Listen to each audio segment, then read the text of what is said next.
एक बार एक लड़का था जिसका नाम था एलेक्स। एलेक्स बहुत अच्छा ट्रेडिंग करता था, लेकिन उसके बावजूद भी पिछले 3 साल में उसने अपने कैपिटल को लगभग बार बार लॉस करके कम कर दिया था।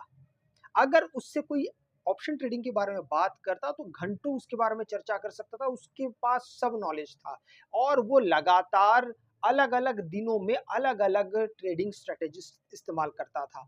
कभी वो प्राइस एक्शन पे काम करता था, कभी वो कैंडल स्टिक्स पैटर्न पे काम करता था, कभी वो चार्ट पैटर्न पे काम करता था, कभी इंडिकेटर पे काम करता था, कभी इम्प्लाइड वोलेटिलिटी पे काम करता था। बहुत तरीके इस्तेमाल करता था। एक बार उसके सीनियर ने उनसे पूछा कि आप तो बहुत अलग-अलग ट्रेडिंग स्ट्रैटेजी पे काम करते हो। अगर मैं आपसे पूछूं एक स्ट्रैटेजी अगर आपको कोई चुनना होगा तो आप कौन-सा चुनेंगे? ये सवाल सुनते ही वो हक्का-बक्का रह गया और शांत हो गया और वहां से चला गया। इसका मतलब ये था कि उसके पास एक ऐसी सिंगल कोई स्ट्रैटेजी थी ही नहीं जिसके ऊपर वो कोई बात भी कर पाए। आइए आज मैं आपको बताता हूँ कि एक स्ट्रैटेजी के ऊपर किस प्रकार से आप काम करने के बाद कितनी सारी चीजें आपके ट्रेडिंग में बदलाव आ जाएगा। पुराने जितने लॉसेस हुए हैं वो सारे के सारे आपके मिटने लगेंगे। सबसे पहला आता है स्ट्रैटेजी होपिंग। स्ट्रैटेजी होपिंग का क्या मतलब होता है कि हमने स्ट्रैटेजी तो अब चुन लिया है, अब इसके ऊपर हम सिर्फ और सिर्फ उम्मीद करेंगे। क्या उम्मीद करेंगे आइए देखते हैं। सबसे पहले हम ये उम्मीद करने लगते हैं कि that we must get that instant result. हमें तुरंत रिजल्ट चाहिए। और स्ट्रैटेजी कहाँ से देख लिए? हो सकता है आपने यूट्यूब से देख लिया हो सकता है आपने इंस्टाग्राम के कोई रील्स देख लिया हो सकता है किसी आपके सगे संबंधी ने आपको बताया होगा और उसको आप तुरंत उसको ट्राई करना चाहते हैं और उससे तुरंत उसी दिन right from the next day आप प्रॉफिट को लेना चाहते हैं। ये सबसे बड़ा एक स्ट्रैटेजी का होपिंग होता है कि हमें कोई भी स्ट्रैटेजी जैसी पता चलता है, अगले ही दिन से जिस दिन से हम शुरू करेंगे, हमें एक तुरंत प्रॉफिट चाहिए होता है। अगला पॉइंट है इमोशनल रिएक्शन। इसका इमोशनल रिएक्शन क्या होता है? अभी आपने तो स्ट्रैटेजी एक उठा लिया, आपको कहीं से भी मिल गया, यूट्यूब से मिल गया, कहीं से भी मिल गया। आपने अगले दिन बिना सोचे विचारे उसको जैसे ही ट्राई करना शुरू किया, अब आपके लॉस होने शुरू हो गए। जैसे ही लॉस होना शुरू हो जाता है, आपका मन क्या कहता है? ये स्ट्रैटेजी बेकार है। आपका मन बार-बार ये चीख-चीख के कहेगा जिस स्ट्रैटेजी पे मैंने इतना सोचा था शायद वो स्ट्रैटेजी बेकार है। इसलिए जैसे ही लॉस होता है आपको हर एक स्ट्रैटेजी जो भी आपने अभी तक ट्राई किया होगा वो आपको निरर्थक और बेकार लगने लगता है। तीसरा होता है of back testing and lack of proper education. अब यहाँ पे ऑफ बैक डबल एफ होना चाहिए। ऑफ बैक टेस्टिंग का मतलब होता है कि आप पिछले बैक टेस्ट में कितना ज्यादा उस पर भरोसा किए थे, आपने बैक टेस्ट किया था भी या नहीं, और आपके अंदर जो एजुकेशन का जो नॉलेज चाहिए था उसकी कमी के कारण आप बहुत जल्द हताश हो जाते हैं। इसीलिए कोई भी नए स्ट्रेटजी को इस्तेमाल करने से पहले सबसे पहले आपको इन इन चीज़ों से जब आप अचानक एक स्ट्रेटजी ले लेते हैं और खासकर जिससे आपकी बड़ी उम्मीदें होती है, वो आपको क्या-क्या जो नज़ारे हैं वो दिखा सकता है, वो मैंने आपके सामने यहाँ पर रखा है। क्या-क्या? ये तीसरा क्या था कि आप बिना बैक टेस्ट किए उस पे लोग ज़्यादा कूदते हैं और सच मानिए आज भी ट्रेडिंग में करीबन 95% लोग, या मैं कह सकता हूँ प्रोबेबली 98% लोग, जब कोई नई स्ट्रैटेजी उनके हाथ लगती है बिना जांचे, बिना बैक टेस्ट किए, बिना उसका प्रोज एंड कॉन्स अच्छा बुरा देखे बिना उसमें कूद पड़ते हैं पैसे लेके, और उसका नतीजा क्या निकलता है? एक बड़ा लॉस। इसलिए आपको इन सब चीज़ों से थोड़ा-सा समझदारी के साथ काम करना पड़ेगा। अभी मैं आपसे बात करूँगा कि एक स्ट्रैटेजी, एक स्ट्रैटेजी का बेनिफिट्स क्या होता है, उसके फ़ायदे क्या-क्या होते हैं अगर आप एक स्ट्रैटेजी पे टिके हैं तो। सबसे पहले आती है मास्टरी। आपने एक कहावत सुना होगा, अ, "एक सधे तो सब सधे तो सब जाए।" मतलब जो व्यक्ति एक ही चीज़ पे इंग्लिश में वही चीज़ को इंग्लिश में कहा गया है jack of all master of none.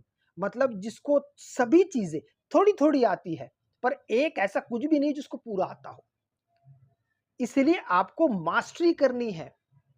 वो हिंदी में क्या कहा हमने? एक सधे तो सब सधे। आप अगर एक पे ही अपनी पूरी जी जान लगा देंगे, एक स्ट्रैटेजी ले लीजिए, और वो कैसे लेना, कैसे चुनना वो मैं आगे बताऊँगा आपको। लेकिन जब आप एक स्ट्रैटेजी को लेते हैं और उस पे लगातार आप काम करते हैं, तो आप उस चीज़ के मास्टर बन जाते हैं। आपने देखा होगा स्कूल में या कॉलेज में जो टीचर्स होते हैं, जो प्रोफ़ेसर्स होते हैं, वो किसी एक विषय को पढ़ाते हैं। उनको अगर हिस्ट्री टीचर को कहा जाएगा कि आप मैथ्स पढ़ाने जाइए, हक्का-बक्का वो नहीं कर पाएँगे। मैथ्स टीचर को कहा जाए कि आप हिस्ट्री पढ़ाइए, वो नहीं कर पाएँगे क्योंकि सबकी विशेषताएँ अलग है। सबने एक-एक विषय पे मास्टरी की हुई है। उसी प्रकार से जब आप एक स्ट्रैटेजी पे काम करते हैं, तो आप भी उस स्ट्रैटेजी के मास्टर बनने लगते हैं। दूसरा आता है कॉन्फिडेंस बिल्डिंग। देखिए, आपने देखा होगा कि किसी एक चीज़ को जब आप बार-बार, बार-बार रिपीट करते हैं। अच्छा, आपने वीडियो में कुछ फैक्ट्री के कर्मचारियों को देखा होगा, कोई भी काम कर रहे हैं, तो हाथ कितना तेज़ चलता है। वो देख के हम इंसानों को, जो हम लोग बाहर से सिर्फ वीडियो को देख रहे हैं, हमें लगता है अरे कितना स्पीड है, कितना स्पीड से कर रहा है। सच पूछिए तो उसके पीछे उसका जो लगातार काम करते-करते जो एक हाथ बन चुका है, जो प्रैक्टिस, उसके उसके ऊपर उसके कॉन्फिडेंस को बहुत ज़्यादा प्रभाव पड़ता है।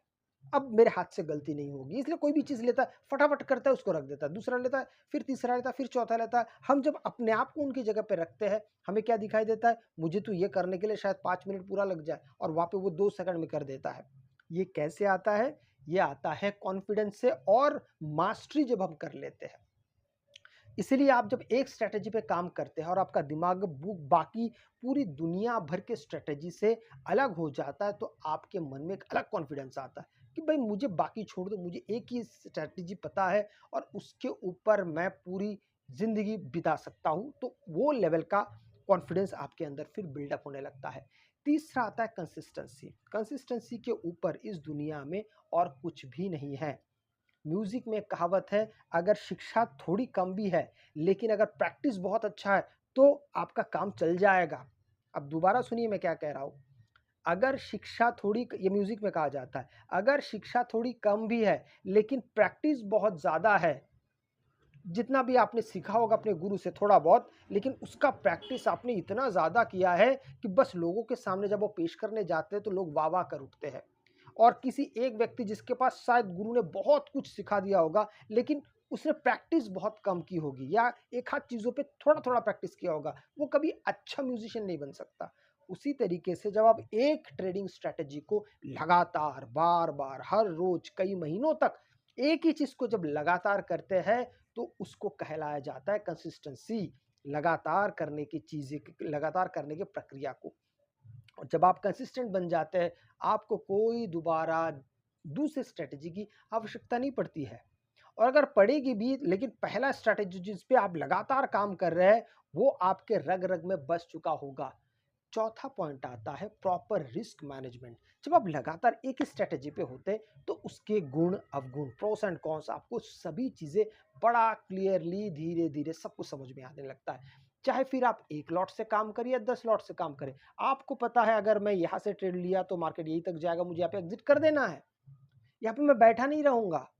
अब मैं वेट नहीं करूँगा, अब मैं होप करना बंद कर दूँगा, अब मैं बिल्कुल गेस करना बंद बंद कर दूँगा। बहुत सारी चीज़ें जो आप एक ही स्ट्रैटेजी से पा सकते हैं, वो आपके जितने भी बुरी आदत है, देखिए आपने ये कई बार देखा होगा, हम इंसानों के आम ज़िंदगी में अगर कोई एक अच्छा व्यक्ति आ जाता है आपकी ज़िंदगी में, वो आपका कोई परिवार का व्यक्ति हो सकता है, आपका कोई दोस्त हो सकता है, जो सच में बड़ा अच्छा है और आपको अच्छी-अच्छी बातें सिखाने की कोशिश करता है। और जब आप उनकी संगत करते हैं, तो आपके अंदर जितने भी फ्लॉज़ होते हैं, जितने भी आपके अंदर अवगुण होते हैं, वो धीरे-धीरे नष्ट होने शुरू होते हैं। उसी तरीके से जब आप एक स्ट्रैटेजी पे काम करते हैं, तो आपके अंदर, जैसे आपके अंदर मान लीजिए फोमो है, फियर ऑफ मिसिंग आउट, कि भाई अभी शायद ट्रेड छूट जाएगा, जल्दी से एंट्री करो, ये चीज़ सबसे पहले दूर हो जाता है।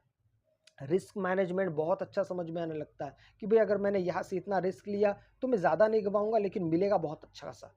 अगर जाता है तो थोड़ा जाएगा। ये जो विचारधारा है, वो आपकी बहुत ज़्यादा बदलने लगती है। पांचवा होता है टाइम सेविंग। आप सच में देखिए ना, आप एक स्ट्रेटेजी के पीछे अगर अपना पूरा समय देते हैं, और अब तो विदेशी मार्केट के खुलने के बाद जो 24 घंटा खुला रहता है, इसके लिए तो आप अपनी स्ट्रैटेजी को 24 घंटा मॉनिटर कर सकते हैं। पहले तो चलिए सिर्फ सवा 9 से 3:30 बजे तक मार्केट होता था, ऊपर से सैटरडे संडे बंद, अगर बीच में छुट्टी आ गई तो बंद। लोग ज़्यादा अवेयर नहीं थे तो अपने मार्केट खुलने का ही इंतज़ार करते थे। अब आप 365 दिन 24 घंटे अपनी स्ट्रैटेजी को टेस्ट कर सकते हैं। और अगर आप एक स्ट्रैटेजी पे काम कर रहे हैं तो आपका कितना समय बचेगा, क्योंकि एक स्ट्रैटेजी का अगर आप बैक टेस्ट भी करने जाते हैं तो भी आपको बहुत वक्त लग जाता है। और मेरे हिसाब से बैक टेस्ट से 1000 गुना बहुत अच्छा होता है कि आप फ्रंट टेस्ट करें। बैक टेस्ट मार्केट हो चुका है, खत्म हो गया, बंद हो गया। अब आगे का अगर आपको स्ट्रैटेजी में ताकत चाहिए तो आपको फ्रंट टेस्ट करना पड़ेगा। बैक टेस्ट से नॉलेज आता है, बैक टेस्ट से हिम्मत आती है, और उस चीज को लेके जब आप सामने बढ़ते हैं फ्रंट टेस्ट करने, तब आपके अंदर कॉन्फिडेंस बिल्डअप ज्यादा होता है। इसके बाद आता है कि आपको, ये तो मैंने आपको प्रॉफिट मतलब बेनिफिट्स बता दिए हैं, मेरिट्स और डीमेरिट्स बता दिए, अच्छाई और बुराई। अब मैं आपको बताता हूं कि इसमें हमें बने कैसे रहना है, how to stay in one strategy. उसके लिए आपको क्या क्या करना पड़ेगा, सुनिए। Learn it thoroughly. जो भी स्ट्रेटेजी, चाहे आप प्राइस एक्शन सीख रहे हो, कोई भी एक स्ट्रेटेजी की बात हम कर रहे हैं। आप मान लीजिए हम शूटिंग स्टार की बात कर रहे हैं, प्राइस एक्शन में भाई हमको अगर रेजिस्टेंस के पास कोई शूटिंग स्टार दिखता है और उसके नीचे अगर कोई कैंडल क्लोज होता है और उसके नीचे अगर कोई कैंडल क्लोज होता है तो हम यहाँ से फिर हम यहाँ से ट्रेड एग्जीक्यूट करेंगे। अब ये हो गया आपका, मान लीजिए एक स्ट्रेटेजी, मैं बस एक उदाहरण दे रहा हूँ। अब आपके दिमाग में पूरी दुनिया भर की सारी जितनी भी स्ट्रेटेजी है उन सबको एक साइड कर दीजिए। मुझे सिर्फ और सिर्फ शूटिंग स्टार पे ही मुझे ट्रेड करना है, या फिर मुझे एक हैमर पे ट्रेड करना है। ये दो ही चीज है। अगर हैमर दिख गया मैं ट्रेड करूंगा, अगर शूटिंग स्टार दिख गया तो ही मैं ट्रेड करूंगा। इसके अलावा आपको और कुछ पता नहीं होना चाहिए। अर्जुन का मारा हुआ तीर आपको याद है? आपको याद ही होगा, मछली के आंख में मारने का था। अर्जुन को पूछा गया, तुम्हें सभी को पूछा गया तुम्हें क्या दिखाई, द्रोणाचार्य जी ने पूछा तुम्हें क्या दिखाई दे रहा है, सबने कहा मुझे मछली दिखाई दे रहा है, ये दिया वो दिखाई दे रहा है। और जब अर्जुन से पूछा गया तुम्हें क्या दिखाई दे रहा है, तो अर्जुन जी कहते हैं कि मुझे सिर्फ मछली की आंखें दिखाई दे रही है। उसी प्रकार से जब आप एक ही ट्रेडिंग स्ट्रेटेजी को आप सीखने लगते हैं तो आप इधर उधर की सारी बातों को भूल जाते हैं। एक ही आप सिर्फ दिमाग में रखते हैं कि भाई हमें सिर्फ मछली की आंख चाहिए, इससे ज्यादा और कुछ नहीं चाहिए। एक स्ट्रेटेजी, दूसरा नहीं। इसीलिए आपको इसको बहुत अच्छे से इसकी पढ़ाई करनी होगी, बहुत अच्छे से करनी होगी। दूसरा आता है डेमो ट्रेडिंग।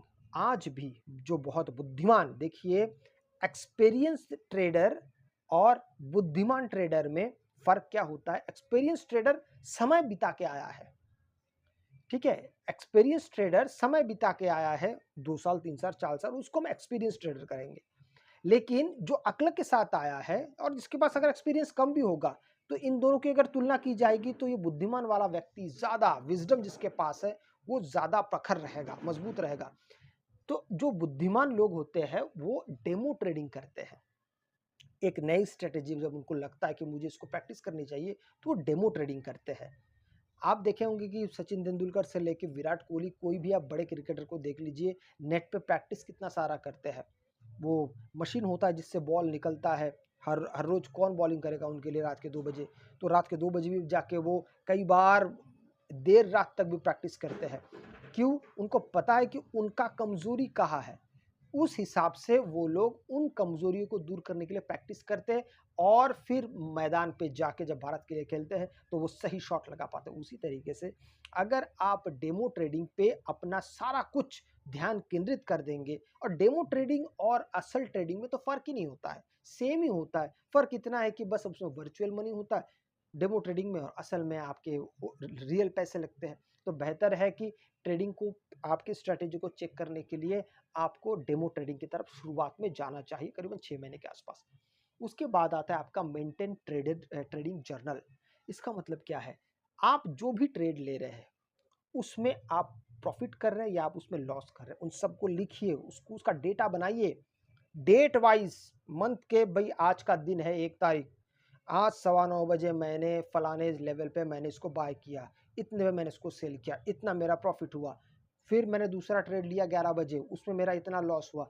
फिर इस प्रकार से जब आप उसको लगातार लिखेंगे और दिन के आखिरी में उसको इवैल्यूएट करेंगे, कितना अच्छा हुआ, कितना बुरा हुआ, कितना सीखने को मिला, कितना आपसे गलती हुई, मिस्टेक्स को हाइलाइट करिए, उसको नज़रों के सामने रखिए।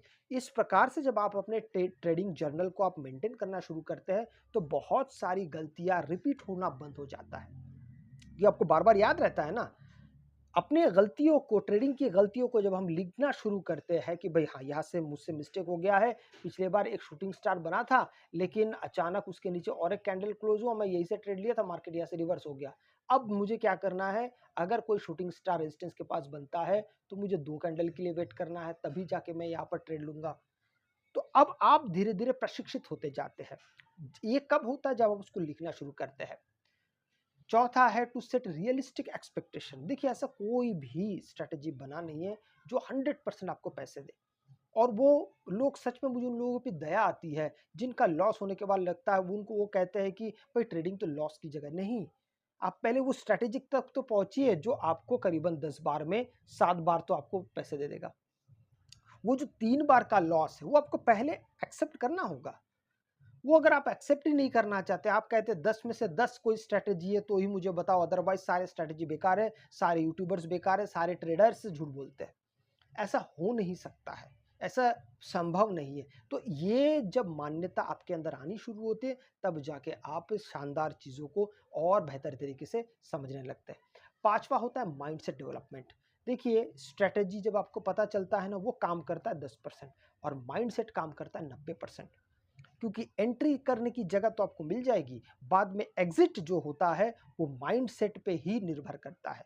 एंट्री तो आपको दे देगा, मान लीजिए आपने कोई इंडिकेटर इस्तेमाल कर रहे हैं जहाँ पे बाय सिग्नल आया हो, आप बाय तो कर लेंगे, आपको एंट्री मिल गई। अब एग्जिट की बारी आती है, वहाँ पे सारा दारूमदार होता है। वहाँ पे समझ में आ जाएगा कि आप कितने पानी में हैं। आपने टारगेट पहुँचने से पहले एग्जिट कर दिया या फिर स्टॉप लॉस होने के बाद भी आप बैठे रहे, ये सारा चीज़ एग्जिट पर निर्भर करेगा। इसलिए स्ट्रैटेजी आपके लिए 10% काम करता है और माइंडसेट 90%। और सबसे ज़रूरी, बी पेशेंट।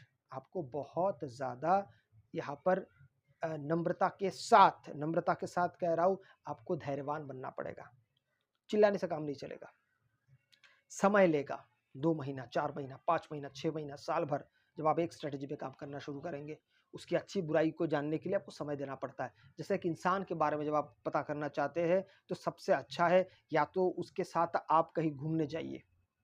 क्योंकि जब आप किसी के साथ घूमने जाते हैं तो उस इंसान की असलियत पता चलती है कि वो लोगों से व्यवहार कैसा करता है, वो पैसा कितना खर्चा कर सकता है, कितना ज़्यादा कंजूस है, कितना ज़्यादा उदार है, कितना ज़्यादा हेल्पिंग नेचर का है, कितना ज़्यादा अच्छा बोलता है, कितना ज़्यादा वो ख्याल रखता है। ये कब पता चलता है? जब हम उनके साथ रहते हैं। उसी तरीके से जब आप एक स्ट्रेटेजी के साथ रहते हैं तो उसकी अच्छाई बुराई सब समझ में आता है। यूट्यूबर के उस वीडियो से आप नहीं जान पाएंगे कि उसमें कितनी ज़्यादा अच्छाई और कितनी ज़्यादा बुराई है। उसके लिए आपको उसके साथ रहना पड़ेगा, तब जाके आपके ये सारे जो सपने आप रोज़ देखते हैं, ये पूरे होने लगेंगे। अगर आपको वीडियो अच्छा लगे तो लाइक शेयर सब्सक्राइब ज़रूर कीजिएगा। आपसे मैं अगले वीडियो में, तब तक के लिए जय हिंद।